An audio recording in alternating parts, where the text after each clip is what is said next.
This is WFO Radio.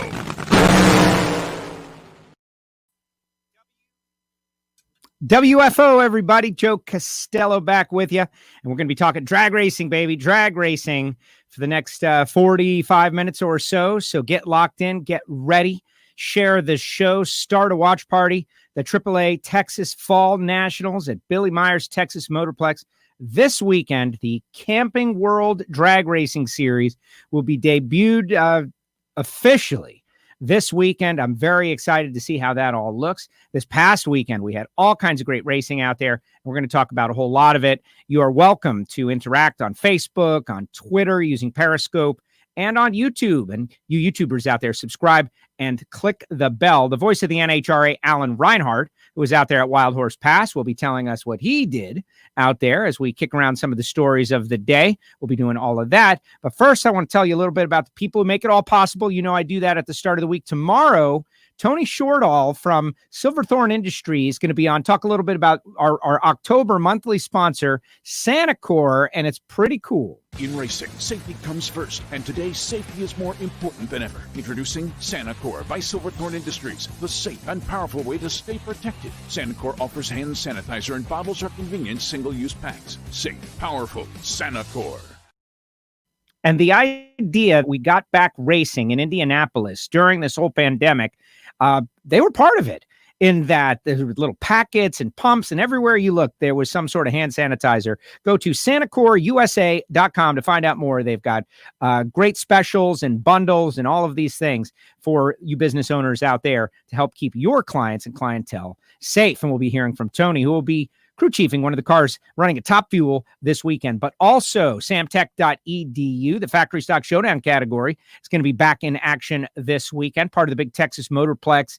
They got like 5 days of activity going on. They've got an open for sportsman racers. Then Friday night, they've got a big chaotic wild event. The showdown cars are going to be a part of it, but it's really all an exercise. You'll be in the home state of samtech.edu, getting the next generation interested in going out there and working on these cars. Total Seal Piston Rings, the leader in ring seal technology, Matt Hartford and that team looking to advance the ball as they will be in the semifinals of the St. Louis race, and then, of course, the Dallas race and all of that.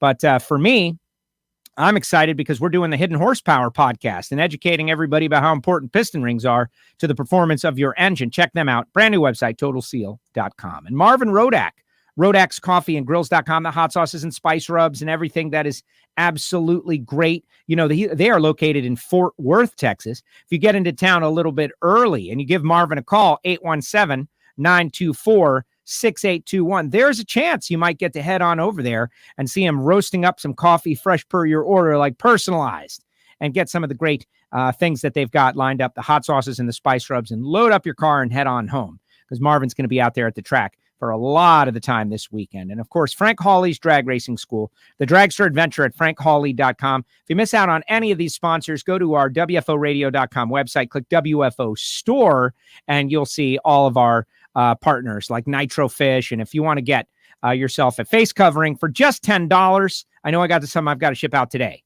Just $10, you get a couple of WFO radio stickers, and you're all ready to go. You won't get this one, though. This is my studio one. You're all ready to go. And speaking of ready to go, let's find out a guy who's definitely ready to go down there in Tucson, Arizona. He didn't have to leave home to go to the double divisional this past weekend at Wild Horse Pass. Mr. Alan Reinhart, there he is. What's up, Alan? How are you? I'm good. I actually did leave home. It's a little over 100 miles to Wild Horse, so I went up to Phoenix and spent the weekend up there. Oh, okay. You didn't have to get on an airplane, but, you know, a hotel night's a hotel night. Yes. Well, absolutely. And 100 miles is a bit of I've done most of that drive. And it's kind of lonely out in the middle of the desert. And so it makes sense that you would go and stay up there. So how was it? How'd it go? Break it down. It was good. It was, you know, hotter than typical for this time of year in Arizona. But the on-track action was pretty solid. Joey Severance won, and Ray Martin won in the alcohol categories. And then everybody else got 2 cracks at it. But it was really a good weekend in that nobody hit anything all weekend. I don't think we had an hour of downtime the whole weekend as far as track cleanup. And I mean, you know, we're talking 5 minutes here, 10 minutes there, but I don't think we had an hour total all weekend. It was just a good race. And, you know, probably the most popular thing that happened was Gary Hampton winning in stock eliminator. with an 85 front wheel drive V6 Cavalier Yeah. that runs like, 16 seconds or something. And he was just knocking them down. It was so much fun to watch. I mean, you know what it's like when you got a 5 or 6 second head start, coming into the final round. And I announced them they were coming into the water box. I said, Steve Wan is a good guy. Steve Wan has a lot of friends. Steve Wan will help anybody. And there ain't a soul in the place that's rooting for Steve Wan right now because everybody was pulling for the slow car, and it ended up going his way. But that was pretty cool. It was, all in all, it was a pretty good weekend. I love the slow cars being successful because there's, less budget, number one. And number two, you can aspire to be that guy. Like, man, we've all bracket race, maybe not all of us, but in a slow car, the old, bring mom's grocery getter out there to the store. That's how we all got started. Except some guys can keep on going with that. And they actually have quick hot rods for what they are. And you can go up against an A stock automatic and beat them or whatever it is. Yeah. And I couldn't swear that there hadn't happened since then, but I was kind of thinking, okay, who else has won with one of these things? The last time I can find one winning a regional race or divisional race was almost 25 years ago when Bill O'Connor won in the slow roller. And so it doesn't happen very often, and that's part of the reason it's celebrated when it does happen. Was it Bill who made the final round against Drew Skillman in Denver a couple of years back? Well, that was the V automatic Lee somebody, I think. Okay, so it was a Starfire, but that was actually a rear wheel drive car. It was a slow car, but it was a rear wheel drive car. And those huge spots, like the crowd loves them. You don't have to understand handicap racing to know that one's really slow and that one's really fast. And the fact that America loves the underdog. Most people are rooting for the slower car for whatever reason. Just because it's fun, like I think like you say, a lot of people can identify with that. If you see a car like that out on the racetrack, you know that, you look at a factory showdown car. I mean, you're going to have $200,000 in one of those things by the time you put it on the racetrack. And that puts it out of the means of a lot of people. But, everybody's had the slow car. Everybody at some point in their life has had a Monza or a Pinto or a Cavalier or a whatever. And to see one out there in standard trim racing is just fun. I think it's identifiable, and I think that I just think it's fun. I agree. We had the throwdown in T-Town. We had Radio versus the World Sweet 16 action. We had PDRA Drag Wars. We had Noble, Oklahoma. Gary Ammon's picking up the win. Everybody is racing, and we know why. Winter is coming, but drag racers not wasting a weekend. Well, that's the whole thing. We're running out of weekends. There was enough time that everybody was sitting idle. And now, if you're trying to get enough races in that you can have a legitimate points champion or that you can have a legitimate season, you just got to pack them in where you can. And that's exactly what's happening right now as we come down towards the end of the year. It's really going to be kind of strange to run the World Finals in Vegas and not be able to crown all the sportsman champions because there's still going to be a race coming after that on the division level. But, hey, it's 2020. So, the old, we've never done it that way before. It goes right straight out the window. It's 2020. What do we got to do to make this happen? That's what we're doing. Yes, exactly. And, I was thinking we did our Ignition show yesterday, and it's available for people to listen to. A lot of regular sports talk with all the mainstream sports that are going on, stick and ball stuff. And I'm thinking about the NBA. The Miami Heat were in the finals. They lost to the Lakers, whatever. But the NBA finished their season. Right? Like they got it in. It's kind of made me feel like a weekend where, like last weekend, where it's been raining and it's just tough and it's a slog, but the final round goes and somebody wins and the race is in the books. Like they got something in, like something in 2020 started and finished and it's over and they'll be a champion. And I aspire to that point for multiple series, especially ours. Yeah, I agree. I think, when everybody got put on hold or the start got pushed back, depending on, what sport and what your season is, there was a lot of wondering about what exactly was going to happen. I mean, there was a time when I wasn't sure we were going to race again this year. You go to Pomona, you go to Phoenix and then call it a year. That wouldn't sound like much fun, but there was a time when that legitimately seemed like a possibility. And then once things started happening and it's like, okay, here's what we got to do. Here's the rules we got to follow. And we can get back to racing. So it was great to start getting back to the track. It was great for everybody. You can only sit at home for so long. You got to get out and do something. So, Yeah. it'll be good to run these last three events and wrap this up. And hopefully 2021 is a smoother year. I was just filling out my schedule. I bought a couple of calendars in 2021, and I'm looking at the races and everything. It's going to be interesting to start out in Gainesville, Florida. Not just going to be the East Coast opener. It's going to be the opener. We'll get to all that. I got a couple other questions I want to ask you. And since Jim puts it up there, the Great American Bracket Race, $1 million in Memphis. Jeff Serra gets the win. But I want to ask you about bracket racing. You started out as a bracket racer. I started out as a bracket racer. We both love the idea of bracket racing and big money bracket racing, and just whatever it is that you've got, you make it as good as you can, and then you go race, and you know what? Maybe you can win. This is amazing to see bracket racing having this big moment right now. What do you think of all these $1 million bracket races? And then I've got a follow-up question. I think it's great. I think, there's so many of those guys that have so much invested in their cars. Back when I was doing it, I don't think I had $2,500 total invested in my car. I'd save up and buy a manifold. I'd save up and buy a set of headers. I'd save up and buy a camshaft. When I rebuilt the motor one time, it cost me $800 or something like that, right? Like, I saved up for a long time for that. But the fact that now the guys that are out there racing, they've got so much of a capital investment between the truck, the trailer, the car, the stuff, the expense to get here and there. It's nice to have big races, big money races to go out there and be a part of. When I was bracket racing, I believe that if you won, it was like $150. Nice. Man, that was a pile of money, right? That was a bunch of money. I was runner-up one year at the AHRA Winter Nationals out here, and that paid $600. And it's like $600. You know what that is? That's enough money for me to go to Tulsa and race the next race of the AHRA, and that's what I did. I took the $600. I borrowed a truck from somebody I didn't even own a pickup, and loaded up my car and headed for Oklahoma. And but it's just different now. But I think, like I say, with everybody having the capital investment that they do, the big dollar races are definitely great. And when you look at the way they're all structured, it's not just come in and race once. Most of the time, there's at least 3, sometimes 5 or 6 races where, you can win 10 grand, or you can win 50 grand, or you can win something. And then they have the big money day, but you have a lot of shots at it. And that's one of the reasons I think the double divisionals have become so popular, because if you're going to drive, whether it's 100 miles or whether it's 1,000 miles, okay, you flinch in the first round and you're done, and that's it. Yeah. And with double divisionals, at least you have a second chance. And that's one of the things with the bracket races, between the fact that they have different races and they have buyback opportunities, you can pull in, park, unload your stuff, and know I've got 6 or 7 chances here to win something. And I think there's a lot of appeal in that.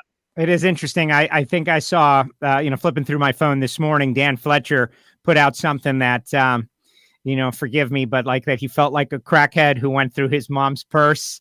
It's something like $3,700 in entries, trying to win. And, but if you come up short one weekend, it's gambling. That's why I compare it to poker, like the poker players that go race, that play for the bracelet World Series of Poker. Like you lose, you win. And then all of a sudden you're ahead, and then you're in the hole again and you win. It's a form of gambling that you control the outcome. Like poker, it's just faster and more fun to do it this way. And it's becoming big. So here's my follow-up question.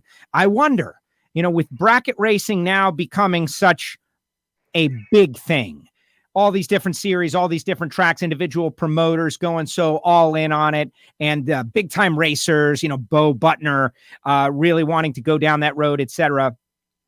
Could there be bracket at an NHRA national event at some time in the future where a 12-second car and a 7-second dragster are both in the same category and they're both running for the same purse, and they're at a national event and they're in front of a big crowd displaying their talent and ability?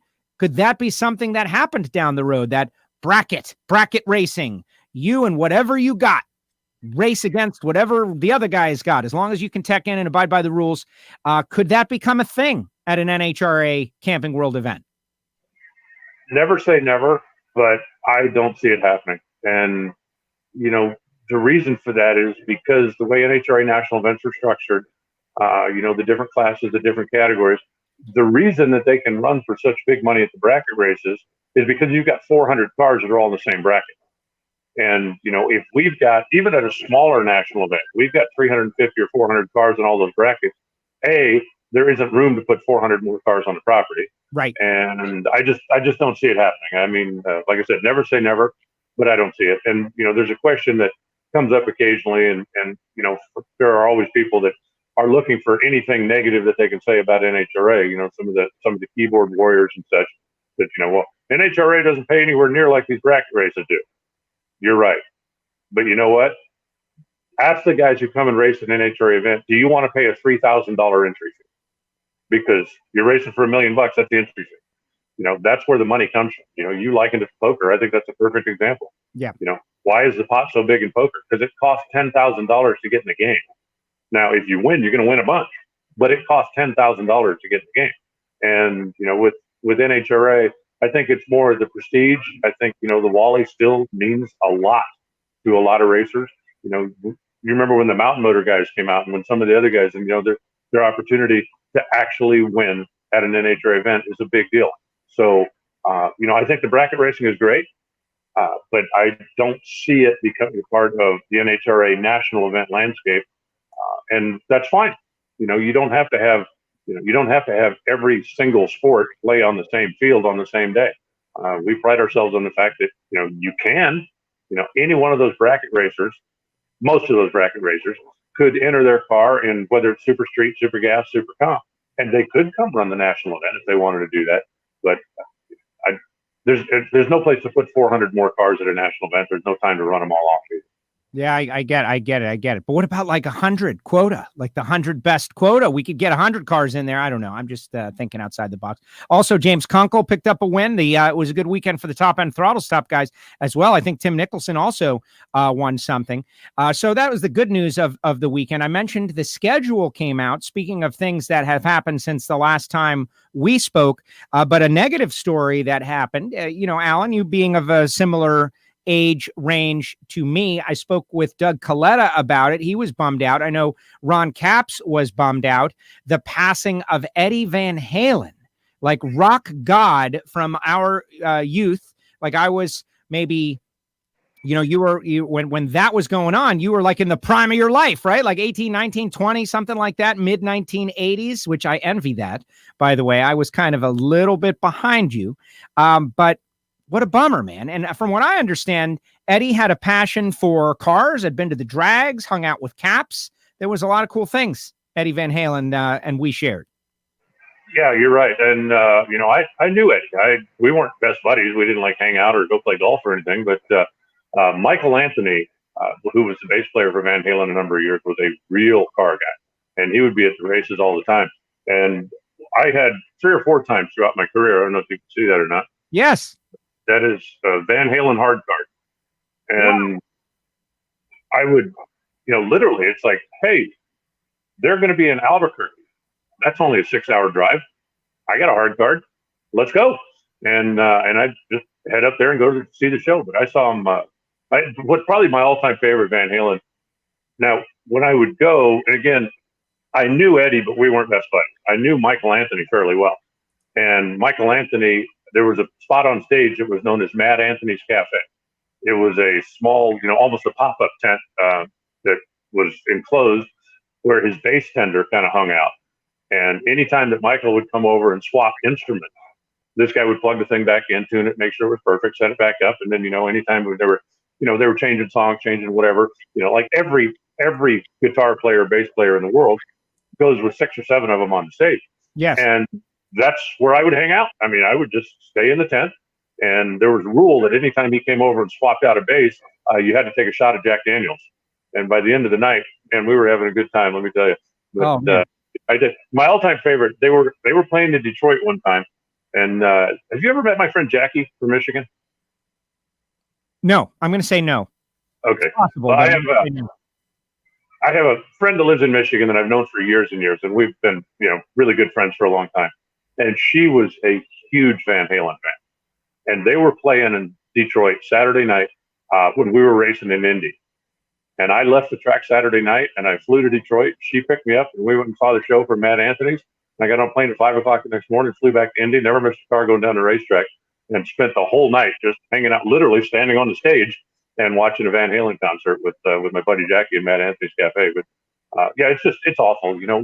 When Eddie had a guitar in his hand, it was just magic. And everybody I know when you were a kid, that's who you wanted to be. Yes. If you were playing air guitar, man, you were Eddie Van Halen. That was, and even years later, he still was just magic. Things he did with a guitar that I don't know anybody that can do to this day. And it's awful. I mean, 65 years old is way, way, way too young. And yeah, it's just it's a bad day for rock and roll, and this bad day. Yeah, no, it's 65. We always say like 40 is the new 30 and 50 is the new 40 and all of that. The point is people are living longer and appreciating their lives longer. I remember being a little kid and there were people who were like 55 and they looked grizzled and old. And it's just the way, I guess we take care of ourselves better. But man, 65 is young now, especially when you're Eddie Van Halen. And they were still, they had their beefs with Diamond Dave and everything. But thinking about, in 1984, I'm 11. And what rock and roll was for my dad and what rock and roll is becoming and is for me, and that whole like metal and hair and all of that stuff.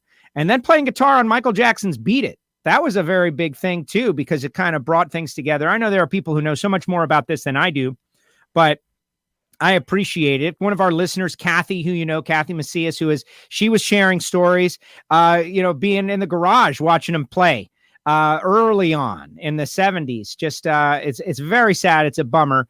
And anyone that, super talented and gives to a generation like that, where when something comes on and everybody is pretty much equally positive about it, that's how I feel. I don't know anybody that says, I hate Van Halen. Like there's nobody that does that. They're not a polarizing band in any way. It's just a major bummer. And so, yeah, R.I.P. Eddie. Simple as that. Yeah, it's just awful. And the thing is that he was a good guy. Anytime there was a fan that came backstage and wanted a picture or anything, he'd take a minute for him, sign anything. He'd say the fact that he was a great musician is great, but he was just a good guy. Yeah, that's it. Okay, so the hard card story you told us is definitely not the best hard card story you got. You got another one. I know that you're holding back from us. It's just the law of math. You're not just going to tell us the best one. So you got a hard card. First of all, does that mean you or you and whoever's with you? Me and whoever's with me. You and whoever's with you. So does that mean like +1 or plus whoever's with you? Well, I never went further than +1 really, but when you're walking in and you got this thing hanging around your neck, yeah, and you got your arm around somebody who's stunningly attractive, nobody's going to go, she can't come in. Right. And Wayne's World stuff. You're like, Wayne's World, check it out. Wayne's World. Putting it right in their face. All right, so give me one more hard card story. Yeah, it was Responsible Alan got back to work. We all love that and appreciate that one. Responsible Alan made it back to work and nobody knew better of it. Excellent job. What about one that's a little more? I was probably a little blurry on Sunday at the racetrack that year, but I wasn't going to tell anybody why.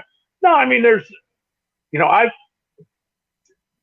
probably saw him play 15 or 18 times. That's not 100, but I would, go, hey, they're in San Diego. That's only a 6-hour drive. Let's blast over there. And there are not a lot of wild, crazy stories, but it was just fun. To say, I knew Michael Anthony better than I knew Eddie or Alex or the others.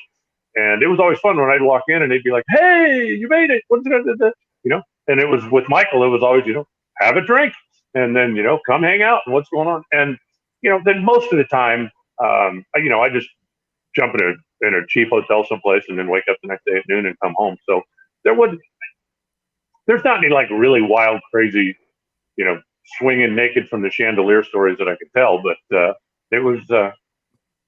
You've been to the edge. It was kind of nice to be one of the cool kids. You've been to the edge, and you stood and looked down. You lost a lot of friends there, baby. I didn't lose any friends. All right. We all made it home. Good. We all made it home. Good. But before we get into the AAA Texas Fall Nationals, let's do a quick schedule discussion. The schedule is out, and boy, did that make me feel good, right? Like, look at that. Won't that be great if we can pull this off? Starting out in Gainesville, and off the top of my head, Gainesville, Atlanta, then Pomona, and kind of heading west, and then having a nice 3-week in a row Western, like a Southwestern swing kind of with Pomona, Vegas, and Wild Horse Pass in 3 consecutive weeks. Like, that sounds interesting. I think, assuming, I'm part of it and invited back, like between Vegas and Wild Horse Pass, I think that might be a stay out and go to the Grand Canyon kind of opportunity. I might do that. I've never been to the Grand Canyon. I know you haven't. That's why I'm bringing it up, Alan. I know it. Come on. I know your the bad stat that Alan's never seen the Grand Canyon when he lives like 3 hours from it. Vegas to Wild Horse Pass. I think everybody should do that Southwestern swing. I think it would be cool. It'll be interesting to see. NHRA in the years past has shied away from putting those 3 races together, even though there have been a lot of people that have said, well, why wouldn't you? And the reason is just market saturation. There are a lot of Phoenix fans that go to Vegas. There are a few Pomona fans that go to Vegas. If you run the races with some time in between, because let's be honest, it's not like it's a $5 ticket. If you're going to go to the races, you're going to get a hotel, you're going to spend a few $100. And doing that every week on a lot of people is difficult. So if you separate them, you can go to Pomona in February, and then we come back to Vegas in April. That gives you time to kind of financially recover and maybe take some more vacation, do whatever, and kind of break it up. And so that's why it's never been done in the past, because it was easier on the fans. It's kind of like when we would run. There was a time when we ran Dallas and Houston back to back on a regular basis, and it hurt both of them, because there are Dallas fans that would go to Houston, and there are Houston fans that would go to Dallas. But it's like, if I just had a race last week, I can't take the time off work, can't afford to, don't have a desire to go next week. Or if they're going to be here next week, well, why would I drive down there if I'm just going to be coming right back here next week? I'll just wait and see them. And then you also run into situations where, let's say there's, iffy weather. Let's say there's, 30% chance of rain. I'm not going to drive. They'll be here next week. The weather will be good. I'll just do that. And so that's the reason that geographically you split the races apart. Now, when you're talking about the Western swing, there's enough miles between those races that, the average fan doesn't live in Denver and then go to Seattle and then go to, you come and see the race that's in your area. But that's why it's always been split apart before. But one of the things that NHRA was looking at when they were putting together the new schedule, A, trying to get all the races in, B, February in California, nobody knows. So if we back it up a little bit, you've got a little bit more time to hopefully ensure that you'll actually be able to have the race. And then C, expenses for the teams, because that came under a really bright spotlight this year, with the races being cut back, with a lot of sponsorship being cut back. Because if I'm paying you to race 24 times, you only race 11, you're not getting your full payment. So what can we do to save the team's money and not having to trek back and forth across the country as much as we used to is one of the things that I think is being looked at, not just for 2021, but for the future. I think there's one other thing we probably ought to touch on. The internet lit up about, what about Bristol? Yeah. And it is not speaking officially in any means, but I talked to some people in Bristol and talked to some, and my feeling is that one is going to be added. There was some kind of a logistic thing that they were trying to work out, and they wanted to get the bulk of the schedule out, but they need to get some logistical things worked out in Bristol. I firmly believe that we will be racing in Thunder Valley in 2021. It'll be announced as soon as it gets worked out. And I agree with that. Now, there were a couple of things, and we're going to have plenty of time to talk about them. We're going to move on to the racing this weekend. But if you wanted to touch on any of them, in that the shortened program is going to happen somewhat at over the course of 2021. As we have said, and we've seen NASCAR do, and a lot of other sports, if there was a change that you were thinking about maybe doing, like the Friday 2 qualifying sessions, this 2 qualifying sessions thing that we've been experimenting with is going to be adopted at certain races. Other races will continue to have the 4, I think. Please bring me up to speed. Also, I noticed that the U.S. Nationals will be finished on Sunday. Unless I'm wrong about that, it will be finished on Sunday, a carryover. That is something that so many people have like bantered back and forth, Labor Day, the families, the wives, the children, the husbands who don't care for drag racing while their wife is out there, like to have the race on Labor Day. Now you have it on Sunday, and that Monday is either get home or stay home or barbecue in the backyard. I know that's going to bug some traditionalists, but I think it fits better with our modern society. I haven't heard a lot of people talk about that. US Nats on Sunday, at least for next year. Well, for a lot of years, the Sunday attendance has been lagging a little bit in Indy. And, my personal belief is, one, the average fan is either wore out if you've been there for 4 or 5 days. And especially if you're a real hardcore car person, you don't want to miss class eliminations. At Indy, that's big. That's worth catching. You don't want to miss the Hemi Challenge. That's worth catching. Right. When we run the specialty races there was a lot of racing that was taking place. And then by Monday, everybody's just kind of burned out. And if you have to go back to work on Tuesday, Monday's a good travel day. Even if you only came from Chicago or from Detroit or from 4 or 5 hours away, you still, by the time you stay Monday night and then drive home, you're going to be a complete zombie. And so finishing up on Sunday, I like it. I think that's a good plan. It gives us Monday for a rain date if we need it. And, you mentioned that there's going to be plenty of people grumbling about it. And I think that's certainly true. But you got to remember, NHRA fans, there's 2 things that NHRA fans can't stand. They don't like the way things are, and they hate change. Yeah. Yeah. But everything else they're good with. Other than that.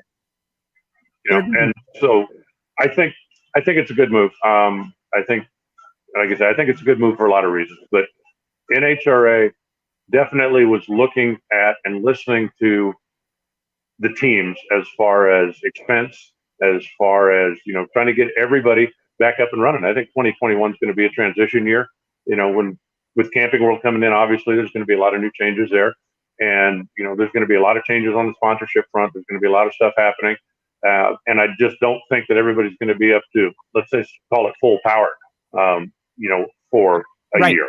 So let's take a year and do what we need to do and, try to keep everybody, like one of the things that the NASCAR guys have talked about, their budgets have shrunk over the course of the past 10 years or so. Their expenses haven't. And, with the way that they're used to doing business, they just kept spending the money. And you look at what happened over there, the small teams that have been disappearing and guys that have plenty of money that finally just go, enough, I can't do this anymore. And so with their format, and the no practice, no qualifying, it's such a huge, huge money saver for them. If for no other reason, you don't have to have a backup car. Right.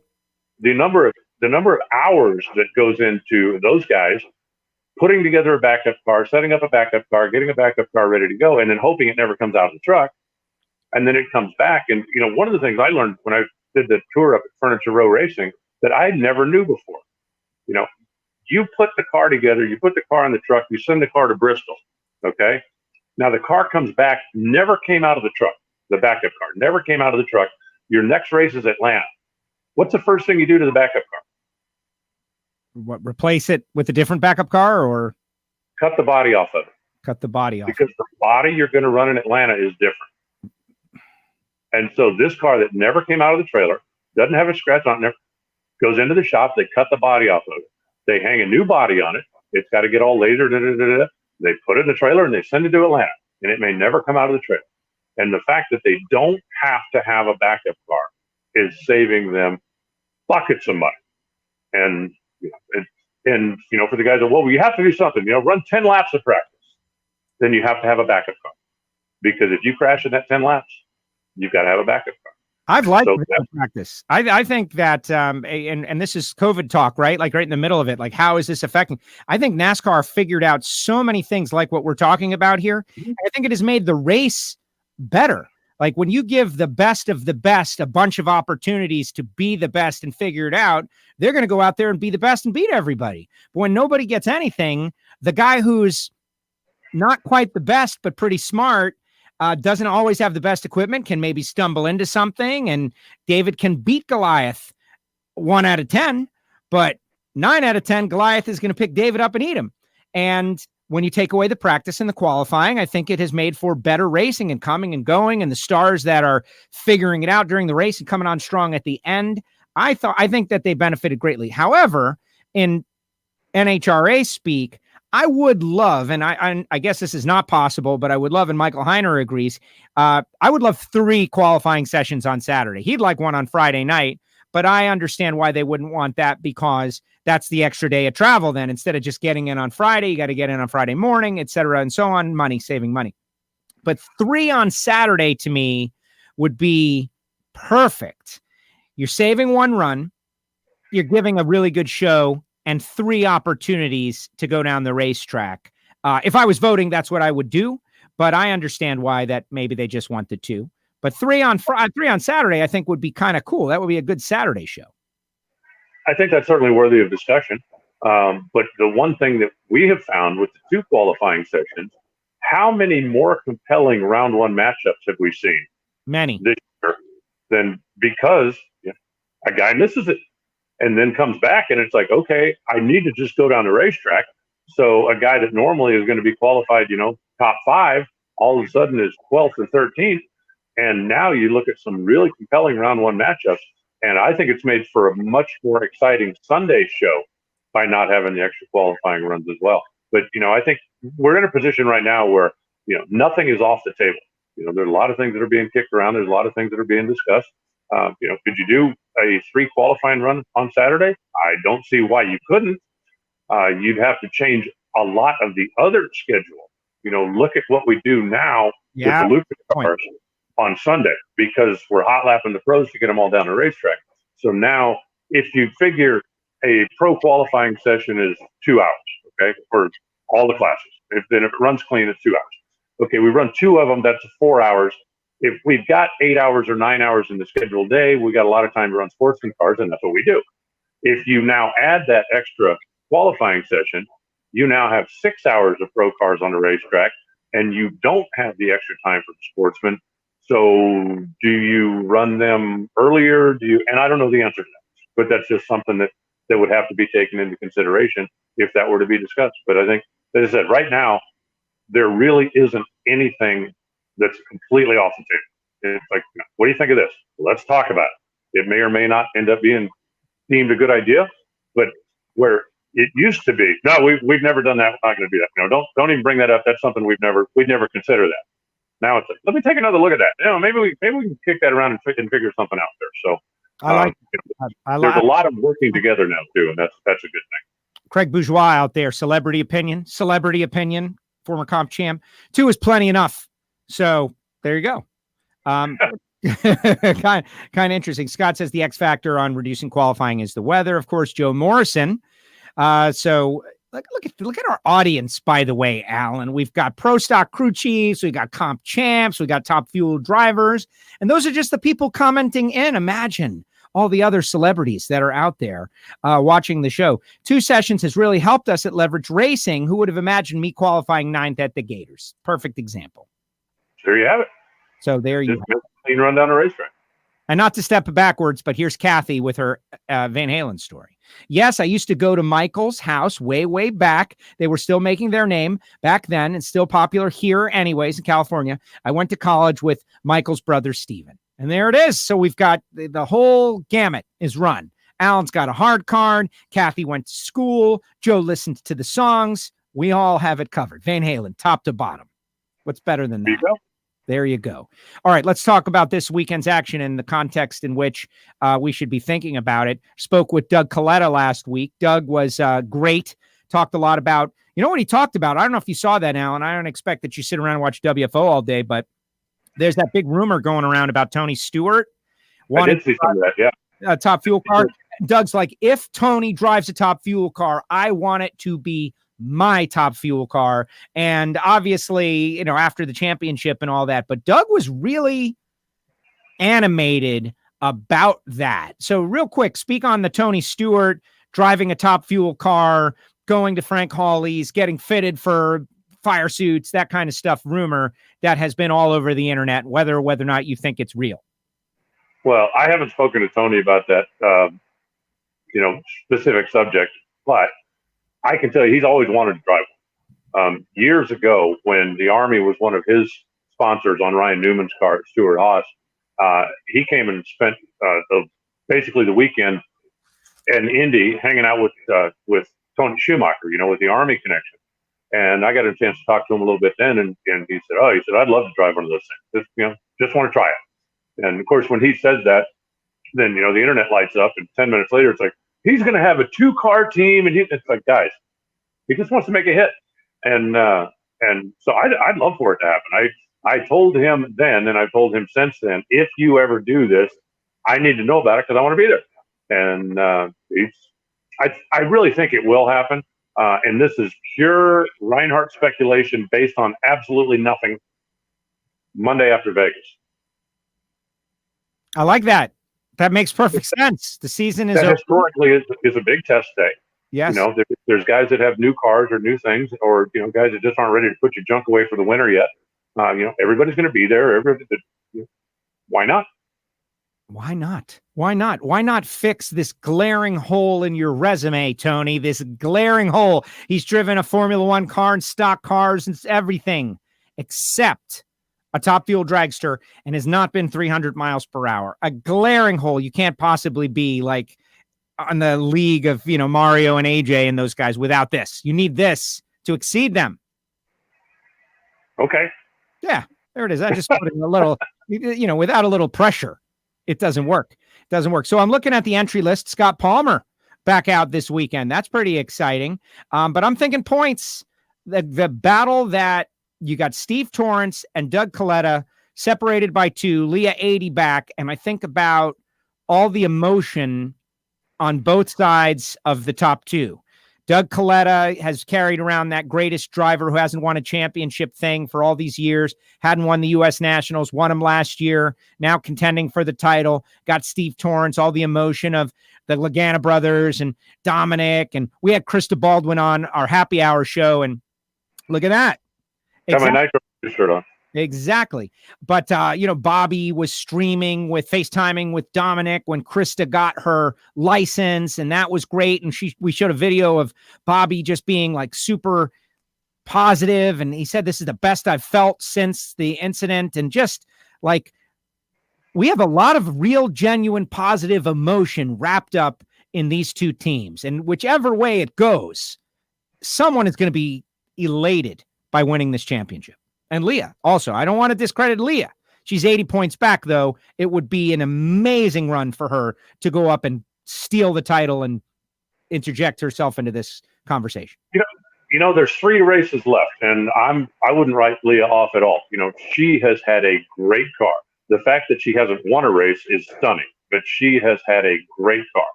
And, if it doesn't break in half last weekend, I believe she was out in front of Tony when that happened. So, she's at least picks up another 20 points there, and who knows what happens after that. But I think that I really think she's still very much in the mix. She has to make ground this weekend. If she leaves Dallas still 80 points back, I think then the mountain becomes a whole lot steeper to climb. But if she leaves Dallas 50 points back, making up a little more than a round in a race and 2 races is doable. So I think she's still a big part of it as well. Obviously the Texas crowd is probably going to be leaning Steve's way. Yeah. But there are so many hardcore fans out there that really want to see Doug get one that I don't think it's going to be as lopsided as it would be if it was Steve and anybody else. Because there's so many fans out there that have been watching Doug do this for so many years. And, remember back when the Coletta team was winning top fuel championships with Scott back in the 90s. I think that I just don't think that it's going to be as overwhelmingly a Steve crowd as it would be if it was like anybody else. And so it'll be fun to watch. And, if Leah can close the gap a little bit, that'll be great too. I sent my congratulatory texts last week, like I always do, to the winning teams and the people. And I told Tommy, I said, I was really happy to see you win because of what it's doing for the championship. Yes. I want to have something to talk about. I want the fans to have something compelling to tune in and watch. I don't care who wins the championship. I'm not rooting for Jack. I'm not rooting for Tommy. I'm not rooting for Matt. I don't care. But I want it to be a compelling story, and I'll be really happy for whoever does win it. And having a tight points battle is a great story. And on that note, Tommy Johnson, 34 behind Matt Hagan. Jack Beckman is 16 behind. Caps is 147 behind. So, if Caps wins out, like I guess that's possible, but those other guys will have to stumble, and that's always the problem. We bring it up every single time. It's like, yeah, you can be better than one guy, but are you going to be better than three guys consistently, especially when they've been ahead of you at this point? That's all. It comes down to math. But we spoke with Tommy on the show, and this championship, like he's in a very interesting spot in that he hasn't won a title. He's been one of our great talents, great ambassadors, drove for the Snake, lost his ride, fought his way back in through grit and determination, losing that sponsor at the end of the year. We know the Jack also, but has yet to win a championship, whereas Jack and Matt have won titles. And so if Tommy were to go out there and win it, there's nobody who would be bothered by it. That would be a popular victory. And judging by his under pressure eliminations runs, he's got another gear that he can find when he needs it. Well, I think, he feels, and he has said as much, I'm not putting words in his mouth, that this may be his last chance, because who knows what's going to happen next year. Are they searching for sponsorship? Would they like to keep the team together? Absolutely. But there's a lot of people that are out there doing that right now, and it's just not an easy market. And so, if you don't know, then it comes down to, let's get this done so that, hopefully when he looks back on his career, whether he drives for another 10 years or whether he never drives a funny car again, he can say, I did accomplish that. I mean, I don't know if did you ever see the movie Major League? Yes. He says, okay, well, there's only one thing to do, and that is to win the whole freaking thing, because she was trying to make the worst team in the world so she could move it to Miami. And the players realized that we got one shot at this, and, we're all getting fired next week anyway. So let's see what we can do with it. And I think that's kind of the attitude that Tommy has, and Jack to a point also. Even though he's got a championship, he's got an uncertain future. So it's like, let's make sure we do everything we can to go out on a high note, and nothing higher than a championship if we can pull it off. Didn't that feature the Cleveland Indians beating the New York Yankees? Wasn't that a big part of the plot? Yeah. See, Michael, where it started? Where's that? I mean, where the first shot of the movie, you know where that was? No. High Corbett Field in Tucson, Arizona. That's where the Cleveland used to train. It's not 2 miles from my house. Oh, wow. And what's funny, you want to hear something that's funny, is the New York Yankees used to spring train right here in Fort Lauderdale, Florida. And so I used to go out as a kid and get to see some of the greats and watch them. Of course, they moved to Tampa now. But see, Michael Heiner, it happens. The Indians beat the Yankees in movies. It's great stuff. And the whole, there he is. But I that's it. The Yankees are out of it now. So I only have Michael Heiner to make fun of because we got whooped by Tampa, just to tie it all together, right? The Rays looking great. They are tough, beating the Asterix. Sorry, Will Hanna, but you guys are going down. It's karma. It's what's going on. It's what's up. Yeah, they kind of ruined spring training in Arizona. So. Oh yeah, why is that? Well, there used to be teams all over the state. There were teams in Yuma. There were teams in Phoenix. Phoenix obviously being the big metropolitan area. So you'd have one in Scottsdale and one in Tempe and and then there was a team in Flagstaff. There were a couple of teams in Tucson. We would get to see during spring training, other teams come to Tucson and play, and obviously the Tucson teams would occasionally travel in state. And then, I don't know, 10 years ago now or 8 years ago or something like that, they decided that no, it'd make more sense if they were just all in the Phoenix metropolitan area. So there was no more professional baseball in Tucson or in Yuma or in Flagstaff or in any of the other outlying communities in the state. So if you live in Phoenix, I guess it's great. You get a lot of baseball. But, if you live in Tucson, let's just say there was a lot of people, I think, that kind of lost interest because it used to be, you could go out to High Corbett Field and watch the pros play. You could go to local restaurants and, the athletes would be there and it would be a big part of the community during spring training time that just is no longer there. So there were a lot of Southern Arizona baseball fans that I don't want to say gave up on it, but don't have the same level of interest because they don't get to go see the games, get the autographs, meet the players like they used to do. Well, it's an old world thing. It's a perfect example of why I think our sport is, under normal circumstances, popular, because you do have that interaction. I remember vividly the Yankees were coming to my town. Here they come. It's spring training. And Whitey Ford just passed away. He came down here and he decided, I want to live here. And so Whitey lived in Fort Lauderdale for many years.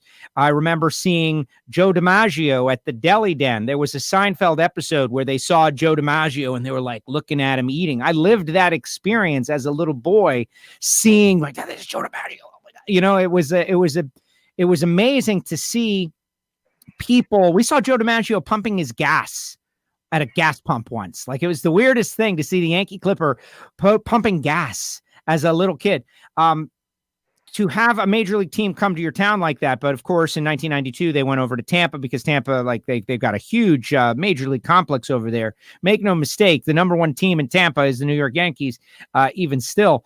But I can feel that when you had in Tucson, they would come to your town, whereas now you got to drive 100 miles. Well, to drive 100 miles to see a minor league baseball game, that's a very different experience. Yeah, and it was, around here because the Cubs trained, I believe Scottsdale was their home, but they were one of the Phoenix teams. But they would come down here, a few times during the course of to play Cleveland or to play whoever. And that was always a big deal. The Chicago Cubs are coming to Tucson. And yeah, it's training. It's not a real game, but it's the same Chicago Cubs. And like you talk about, seeing Joe DiMaggio or seeing Whitey or it was the same thing. You could go to a restaurant and see these guys. You could go to the field and get their autographs. You could do, and that's just something that's gone now, at least in my community. Yeah, well, in the way of consolidation and making things less troublesome, et cetera. And Dale says that Tampa is where all the cool kids hang out. I know that they got Stanley Cup champions and they might have World Series champions and they got Tom Brady. So maybe he's right. Maybe there's something going on in Tampa. And they got George Costanza. So, and Clearwater is home of the original Hooters. So yeah. I think that's kind of a magnet that draws a lot of people there. The original Hooters and the Ron and Ron show, all kinds of stuff coming out of Tampa. Very interesting. All right, let's see. John, didn't Camping World belly up in the NASCAR Truck Series? The answer is no. Let's talk about Camping World. This weekend, you're about to go to the first full Camping World, NHRA Camping World Series race. Like we were talking with Tommy and Doug, were they the last Mellow Yellow Series winners or were they the first Camping World Series winners? And we were unsure because they started eliminations as Mellow Yellow Series winners, but they finished eliminations as Camping World winners because you made the announcement right in the middle of eliminations. So first of all, answer that question. Mellow Yellow. All right. Because I'm using the NASCAR theory that, the points go with whoever starts the race. Okay. Right. If I start the race and I run 10 laps and then I get out of the car and you get in the car and you go on and win the race, I still get credit for the win. I get credit for the points because when we started, that's what we were racing for. So this might be the last time I get to wear this on the show too. So that's it. And I respect the prompt nature with which you came up with that opinion. You were very certain of it. But this weekend is definitely the first Camping World race. I'm expecting to see, like if you go to NHRA.com, it's the Camping World Drag Racing Series. There's logos, there's artwork. And so I'm interested to see the presentation in front of the tree on the starting line. What's it all going to look like? The starting line, I would imagine, going from yellow to blue in some way. I know Billy, of course, it's his track. He has his own thing that he does every year. It's been green. Walls have been orange. Like, I don't even know what I'm going to see this weekend at the Texas Motorplex. It's worth, logging on to NHRA.com immediately. No, I agree. I think it's going to be good. I think that, I think Marcus has a lot of enthusiasm. And I also think that, he seems to have, and I have not met him yet. I have not spoken to him, but from reputation, and I've talked to a couple of the NASCAR guys, he seems to have a little bit of a shoot from the hip reputation. And Coca-Cola, love Coca-Cola, not slamming them. They took good care of us for a lot of years. But that was a very corporate, buttoned down, if you go to Coca-Cola and go, hey, we got a great idea. They say, okay, let's put together a focus group and let's study and let's have a meeting and let's see. Whereas, Marcus, just look at the way the deal came together. It's like, Marcus, this is a great idea. Let's do it. Let's do it right now. Let's do it. Make it happen in the next 10 minutes. Right. And I think that, that suits our sport. As fast as the cars are, as crazy, as fast as things can change, I think that suits our sport very well. And I'm really looking forward to it. I know, between all of the different stuff and all the different brands. Like, okay, I'm not a camper. Okay. I'm not going to go to Camping World. I'm not going to go buy a tent. I'm not going to do that. But I have a boat. And when I need stuff for my boat rent, Overton's is going to be my absolutely go-to now, because that's all part of the same corporate umbrella. And so I'm going to support, in any way I can. For years, I was a Diet Coke guy. When Coca-Cola was on board, I've been a Diet Soda drinker for a long time, but it's like, okay, Coca-Cola's coming on board, I'm a Diet Coke guy. That's what I'm going to drink, is I'm going to drink Diet Coke. Right. And I have always tried to support the sponsors that support my sport. If I'm going for an oil change, or if I'm going for car parts, or if I've got a choice of, hey, those guys sponsor somebody, those guys don't, my money's going over there every single time. And so now, if I need an ice chest, I know where I'm going to go to get it. I'm not going to go to Target. I'm not going to go to Walmart. I'm going to go to a Camping World store or to one of their outlets, and that's where I'm going to buy my stuff, because they're supporting my sport. Top Fuel 173 says, if I don't see a V8 9-second RV, then it's not official. I say wait. I say stick around for 6 months, because there's a good chance we might see something like that out there. All right, Pro Stock, just to reset it, someone early on asked this question. Points in Pro Stock. You've got Jason 2 up on Erica, Jeg 34 back, and the retirement all-stars. Thank you so much for shouting me out whenever you say that. But I think it is, it's going to be so sad to lose both of those guys and Bo next year as full-time points runners. But here we are, down to the wire. One or the other wants that so badly, and Erica doesn't care. Erica is right in the middle of it with a quick and fast hot rod. She is the champ, and Erica, of the three, highly motivated. What do you think? If I had to place a bet today, I'd place it on Erica. Yeah. Yes. Simply because of what she has done the last few years when she's been in contention. And, during the couple of years when they've made the brand switch and when they made the fuel injection switch, and she didn't have a car that was even in contention. And what Erica has shown me over the years is that if she has the best car, she's going to win. She won't make a mistake. And if she has a close enough car, she's going to make up the difference. And I just think if I had to bet today, that's the way I bet. I am hoping, just like with Top Fuel and just like with Funny Car, that it comes down to the wire. I would love to see us go into Vegas where the three of them are all within a round and a half. And it's like, okay, may the best person win, and then let's see what happens. I think probably more so than the nitro categories, and this is based on nothing other than just my feeling, I really believe that we could end up in Vegas with a one run for the championship scenario. If it's the final, that's awesome. But if it's the semifinals, I'm fine with that too. Sure. But if it comes down to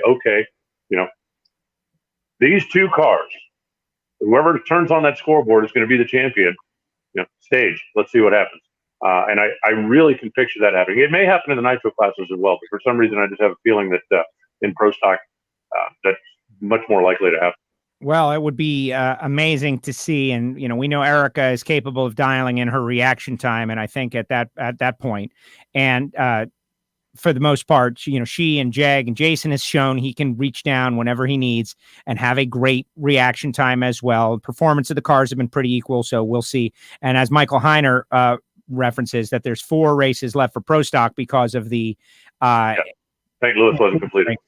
And those runs are going to happen. We gave that schedule last week, like in and between qualifying. So it's possible for Erica to get 2 additional runs on some of the guys who are already eliminated from the St. Louis race in first round. I saw some traffic, people wondering why they didn't just make Texas double points, and that a lot of people were clamoring for that.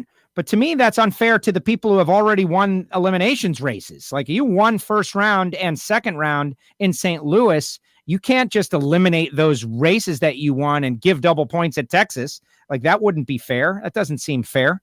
This is just the best of a bad situation. Yeah, no, I agree with that. I think that, you've got to take the runs that were made stand. And you have to figure out a way to complete that race so you can put those points on the board. But you don't reward those with extra points that are still in, and you don't penalize those that got beat. It is what it is. And so you've got to figure out a way to run those rounds. And and we'll make it happen. It's come up in the past, and we've had to kind of juggle around whether it's been done in qualifying or whether it's been done after somebody's out of eliminations, you bring them back and line them up. It's just you kind of got to be ready to shuck and jive and do whatever you got to do. That's it. You got to figure out the flexibility, which, if nothing else, NHRA has showed great ability to be flexible. Pro Stock Motorcycle, Matt Smith, Scotty Polachek, Andrew Hines, Angel, 88 points back. That could go anyway still as we, with a few races remain. And over there, just based on performance, Matt Smith really looks clearly to have the best engine program right now. Both he and Scotty are running very, very well. It's just a matter of whether or not the stuff stays together. What I've seen from him over the course of the last couple of years is that he is unbelievably fast, but sometimes maybe the engines are a little bit fragile. And if he can keep the performance up and keep the engines together, I certainly think that he's the man to beat. He and Scotty look like they've got the performance as long as they can keep the engines to make them hold together. Absolutely. Alan, any final thoughts? Let's see. Edwin's out there. He thinks that Tony Schumacher is going to get a Wally before the season ends. That will be interesting. Yes. Looks like any rust that may have been there is now off. The car is quick and fast. He went out last race with a, bizarre, blew the supercharger off of it on the burnout. That was no bueno. But, Tony is obviously Tony, and he's back. If he's got a car under him, he's going to compete. But any final thoughts? We got, Randall Andrus looks like he's got a shot to win the championship. Like, I don't know if he's going to lock it down. We were all like, could he win it last race? And maybe he could, but this race, if he goes out and win it, I feel like there's not enough rounds left for anybody to catch him. And Mickey Thompson. I don't think Randall even has to show up to win the championship. I just don't see. I mean, the year that he's been having, I think he's in great shape. Go ahead and call the engraver and get his name put on the trophy. Yes, a lot of sportsman stuff up for grabs, and still a lot of racing left to go. There's going to be, as you mentioned, the National Open on Wednesday and Thursday out there before we actually kick off the Camping World portion of the program. There's a huge bracket race going on in Vegas this weekend. There's a double divisional in Vegas next weekend.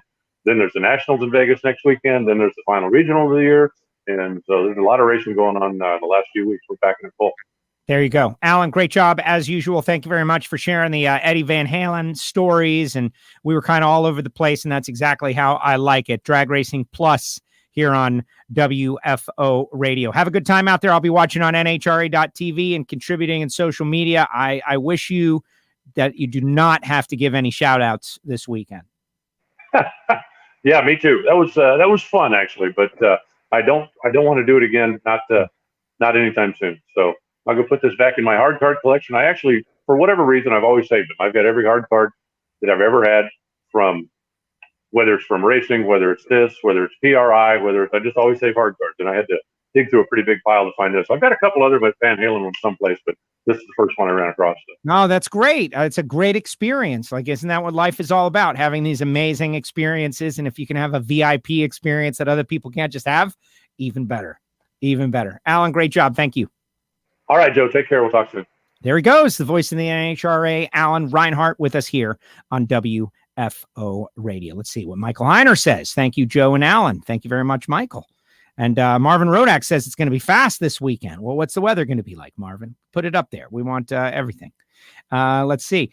John, I heard that Tony Stewart is going NHRA. John, you missed the beginning of the show. Not even the beginning, like 25 minutes in or so. We did discuss that rumor that is out there. I also spoke about it with Doug Coletta last week. I have seen the rumor. My opinion is it's just a total rumor. But when you see it in multiple places, shared and bantered about that Tony Stewart is going to go to Frank Hawley's and Tony Stewart is getting a fire suit, and Doug Coletta says if Tony Stewart does that, I want him to drive my car and all that. Here's the thing, like Alan said a few minutes ago, Tony Stewart has made it known many times, and I've interviewed him many times on WFO. And as a drag racer, I always ask the question, like, hey, man, when are you going to do this? Come on, before you get too old. When are you going to do this? And he always says he wants to. He has never said, like so many others say, oh, I would never do that. A lot of racers on the round track side of the world say, oh, no, those guys are crazy. Oh, Caps. No, man, those guys are nuts. I would never do that. Now, Tony has never indicated that. He has always said he was interested and he wanted to, and it's about timing and about the right situation. And if now or near now is the right situation, that's great. That's great. And I also believe in don't over talk the deal, right? Like if everybody gets all crazy about it, then maybe he won't do it. Let's get him in the car. Let him feel what this is like and then reevaluate the situation. Facebook user says, great show. Thank you very much, Facebook user. All right, everybody, all Facebook users and YouTube and Twitter, and everybody put your final comments, your thoughts, your opinions in the comments section now. And I'm going to go over my final business that I always drop on you here at the end of the show. And then we'll discuss your thoughts and questions, etc. As I tell you about the people who make it all possible. You know, WFO we're a mom and pop store, baby. And so anytime you can bring us on a new subscriber or tell your friends, like, hey, the show's pretty good. You know, it's a good way to kill an hour. It's available on demand. We appreciate you doing that. Also, want to mention Jeff with the tree going up on eBay real soon. This is your final warnings. If you want to contribute, there's me. If you want to contribute to the Lagana Strong Fund, and what I'm going to do is I'm going to take whatever the proceeds are and go directly to the GoFundMe account on behalf of the WFO universe. And that's how we're going to do it. Care of. But I think it's cool. It's steel. It's as big as a person. You get some scale there. And it's perfect in your backyard or in the front yard or on your neighbor's, wherever you want it to go.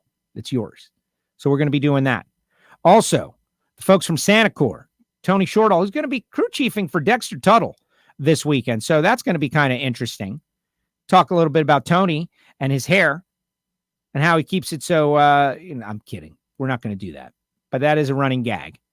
Folks at Sanacor have built a better mousetrap. It's sanitizer that comes in little packets. You get a gallon. Go to SanacorUSA.com or at very least like them on Facebook. Do that now. Sanacor USA on Facebook. They've got bundles with a gallon of sanitizer and this box that is perfect point of purchase for your customers or for the people that are in your workplace.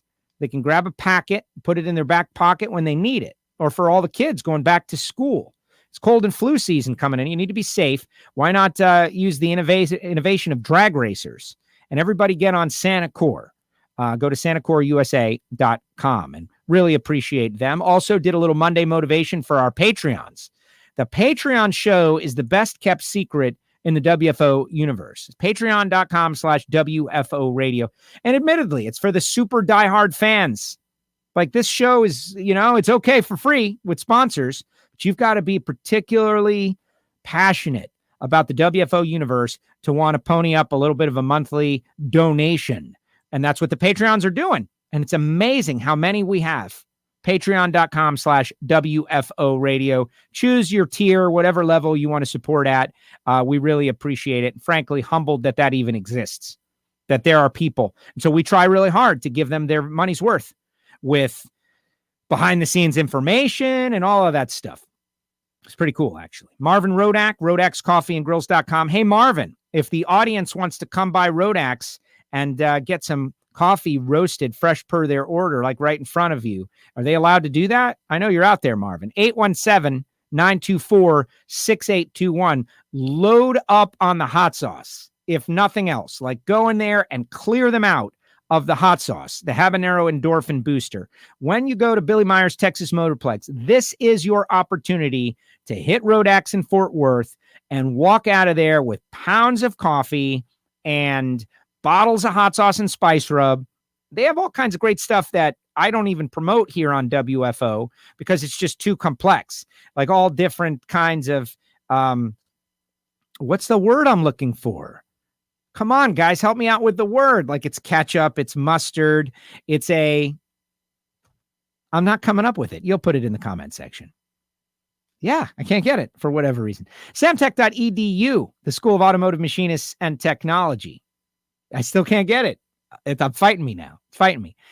Start your education at full speed. Blockhead, CNC programs, motorsport, EFI tuning. The folks at Samtech going to be out there in full force. Why? Because Factory Stock Showdown is in action. And of course, then the St. Louis race has been kicked over to Houston and right in the hometown of Samtech. If you want to become an engine builder, CNC machinist, motorsport EFI tuner, go to samtech.edu, find out more information and check them out. Also, big thanks to Total Seal Piston Rings, the leader in ring seal technology, getting ready for a new Total Seal podcast. We're going to be speaking with the folks at Joe Gibbs, who make their Supercross engines. So a little bit different style of engine, but it's going to be very cool. We learn a little bit about some of these small displacement engines for Supercross and why piston rings are so important. Go to SoundCloud or Spotify or Apple Podcasts, but really you can just go to totalseal.com and get yourself some best in the business piston rings. And finally, Frank Hawley's drag racing school at the Dragster Adventure. Go to frankhawley.com, and countless WFO listeners have gone through the program and absolutely loved it.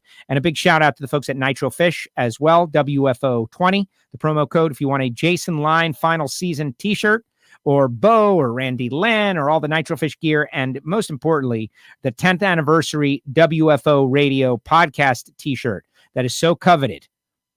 10th anniversary, wide freaking open.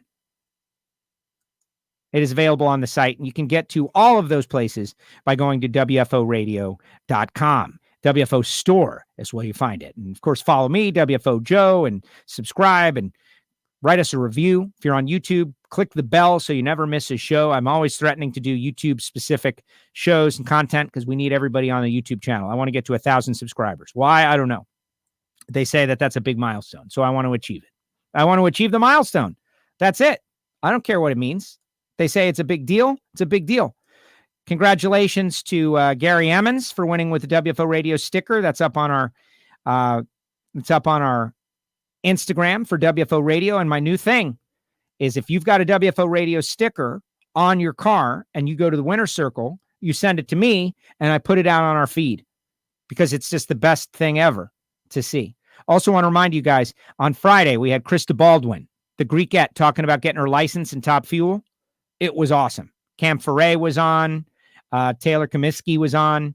Had a lot of people on the show and had a great time with Krista. So if you missed that one, she tells all the stories about the Greek, how the Greek dated Goldie Hawn and how the Greek, like all kinds of amazing stories about the Greek. And so you're not going to want to miss that one. That is in our archive. And I really feel like our archive is pretty loaded. All right. I've stalled enough.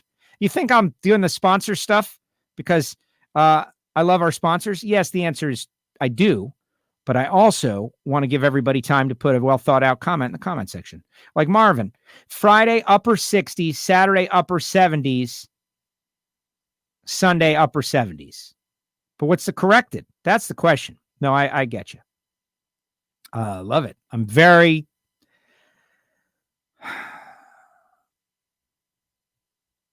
upset and annoyed that I'm not going to be there, but I understand why.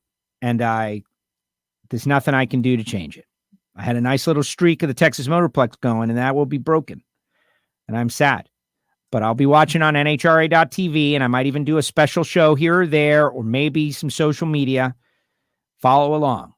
My thing is I like to take pictures of the screen of NHRA.tv and make comments. So follow me on something.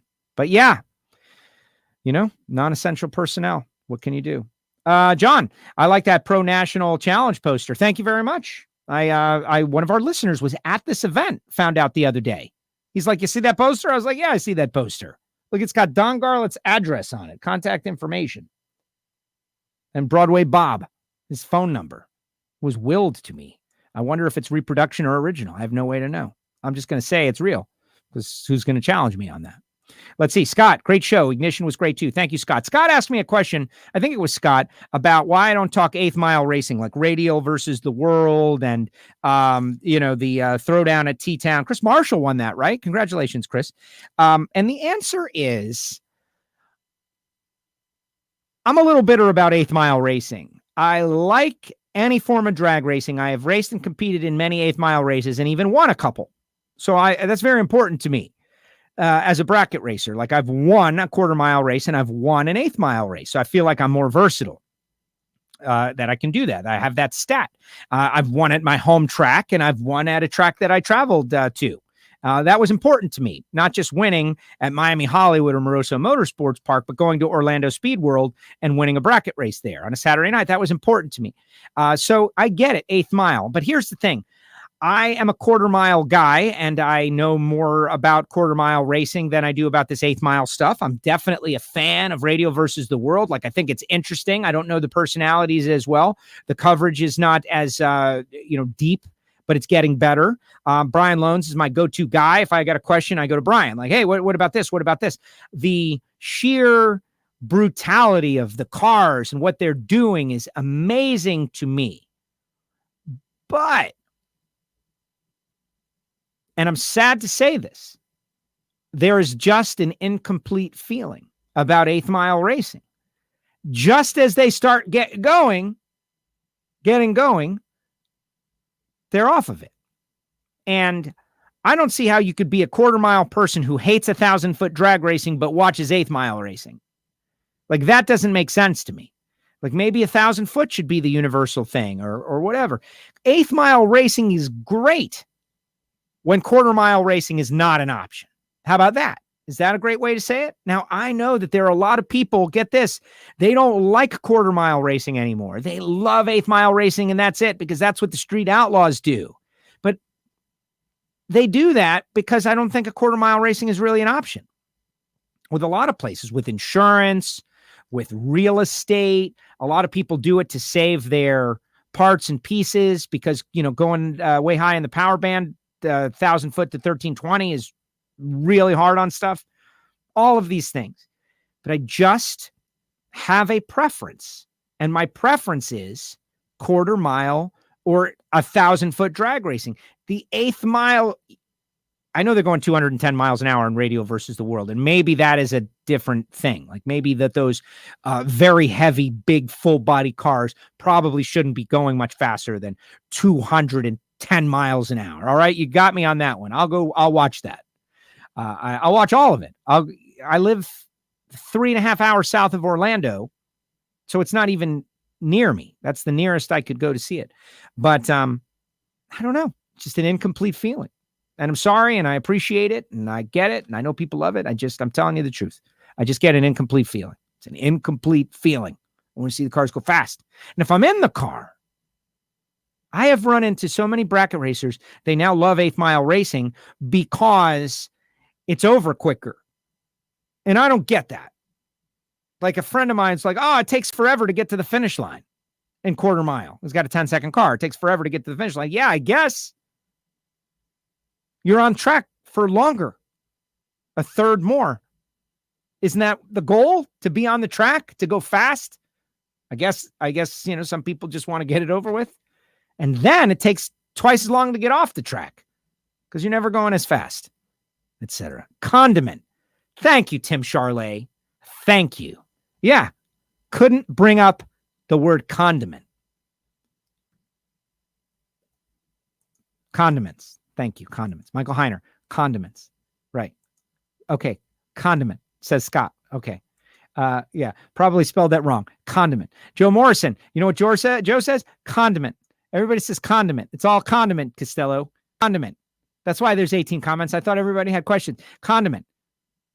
Joe Morrison. Condiment. Jeremy. Condiments. Thank you. Condiments. Marvin Rodak has got every kind of condiment you could possibly imagine over there at Rodak'sCoffeeandGrills.com, including this amazing, like, Argentine chimichurri type thing, but it's red, which is kind of against what I thought chimichurri was. It was just really great. It was made by some gouch.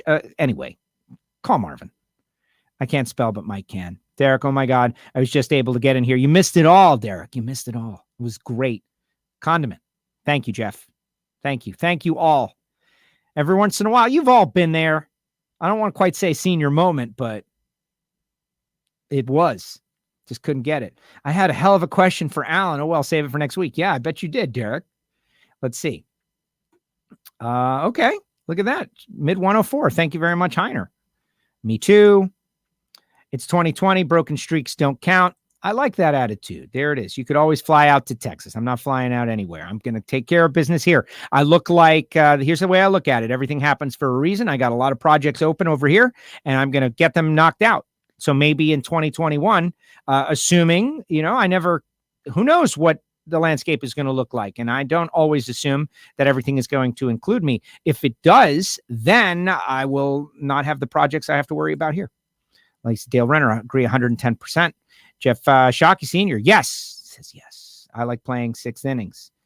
The baseball, 6 innings, yeah, pretty good.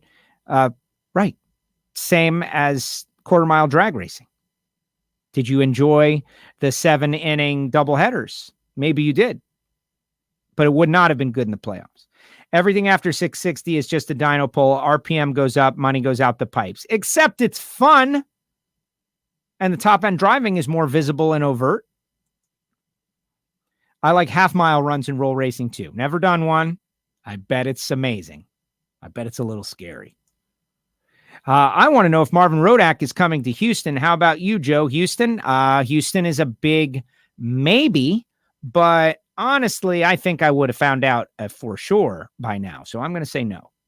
Tim, who also has a great condiment? Best of Texas barbecue sauce. Yeah, what's up with Joe Morrison? Not mention that. Why does Charlet have to do that? Huh? And John Hale and Best of Texas barbecue sauce has been a sponsor in the past on WFO radio. And I can tell you, I'm looking around because I used to have a jar of it. I don't want you to get, first of all, Marvin Rodak has it in stock. The Best of Texas barbecue sauce. Number 1. Number 2, it is the best barbecue sauce that I've ever had. But you got to wait until it's on Joe's car, until you see it on Joe's car. And then, because you got to trick Hale into thinking that that's where you found out. For Joe, we want to see him do well. Let's see. Look at this guy. In search of followers, primes, and views. Come big follows. Get out of here. This is what Twitch is all about. Why am I even on Twitch? What is the thing with Twitch? I've been streaming on Twitch for months. Do we have any new listeners? No. You got to be gaming on there or something. If I can pull my camper from New Jersey to Houston, you could come out from sunny Florida.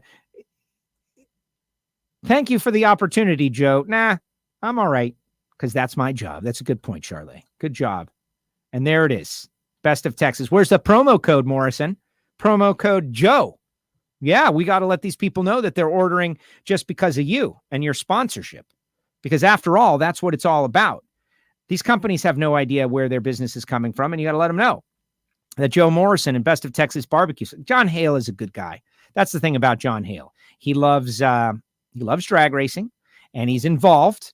And he has sponsored this show for a while. He sold his stuff at Rodax. He's helped out with that Funny Car Chaos deal, and now he's helping Joe Morrison. So, what more could you ask? Get some of the barbecue sauce. And let me just tell you this straight. I'm going to break it down straight, and then I'm out of here.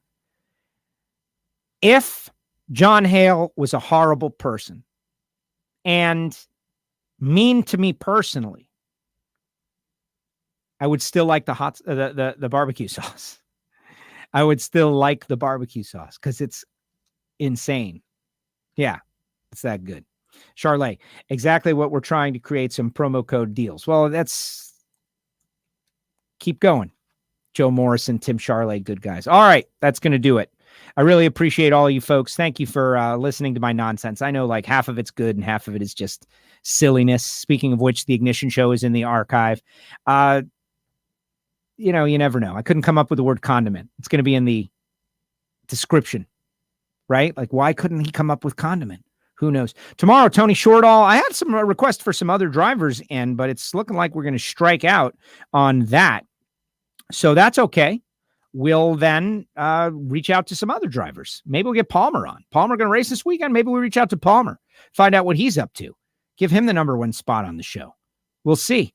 That's why you're going to have to log on tomorrow at 4 p.m. Eastern time and see what's up. If you're a Facebook viewer, be sure to like our page. Go to YouTube, subscribe, click the bell. If you haven't looked at WFOradio.com in a while, we've got some photo galleries up there. We're posting photos from the Gator Nationals. And we're really trying to make the website a place that you go more often, not just to subscribe to the shows. Check it out. And that's it. Thanks to Alan Reinhart. Alan, really appreciate you. and all you viewers and listeners. And very entertaining, says Jeff. You know, once upon a time, I was doing 4-hour-long daily talk shows on AM radio between 2 a.m. and 6 a.m. And if you really, cottage cheese, there's an Ignition listener. And if you really want to explore the dark nether world of your mind, be on from 2 a.m. to 6 a.m. 5 nights a week. And you will learn how to talk about nothing in a semi-entertaining way for long periods of time to get to the break. It makes this stuff seem really great. All right, once again, guys, thank you very much. Tomorrow, 4 p.m. Eastern Time. So much content in the WFO app. The WFO app has got videos. I'm thinking about killing the app, guys. Convince me I should not kill the app. Convince me. Joe@WFOradio.com. Maybe you love the app, and I just don't know it. And, of course, Patreons. Thank you very much, Patreon VIPs. What is this? Get Leah and Alexis on the show, Joe. Leah was requested. It's just she's super busy this week. It's not going to happen. Not going to happen. I don't think it's going to. Art Bell, Coast to Coast. Love Art Bell. Maybe one day we'll talk radio greats. Art Bell, definite Hall of Famer. The guy I worked with, Neil Rogers. Phil Hendry, who does a voice on Rick and Morty. He plays the voice of Principal Vagina, which is actually his real name. All right, that's going to do it. We'll see you next time. WFO, everybody.